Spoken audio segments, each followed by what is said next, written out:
Samantala, inararo namang parang bowling pin ng isang sports car ang 6 na taxi sa Cubao, Quezon City. Ang detalye sa report ni Oscar Oida.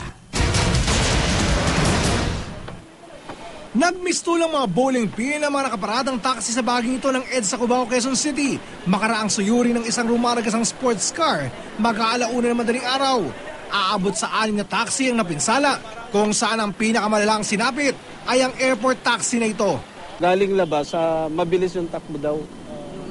Binangga yung see-through fence, tapos pumasok dito. Nasalpok yung mga nakaparadang taxi, pati yung ibang dumadaan.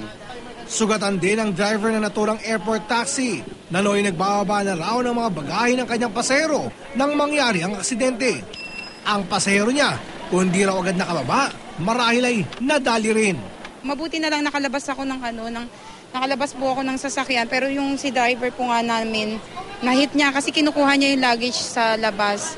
Kaya yun po. Nasa labas siya ng taxi noon? Opo, nasa labas siya ng taxi. Ayon sa mga saksi, pagbangga, sir, nakita ko, nilapitan ko. Sabi ko sa kanya, sir, may ala ka. Sabi niya, hindi. Sabi ko sa kanya, nakainom ka, sir. Sabi niya, hindi. Malakas ang amoy niya, sir. Anong amoy? Alak, sir.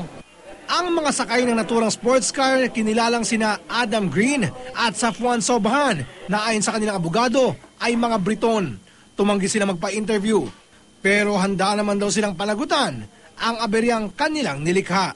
Kung mapapatunayan at kung may ebidensya na may pagkukulang, edi siguro kakausapin yung mga nasaktan o may nasaktan o may-ari ng mga nasira at subukang aayusin yung ganon.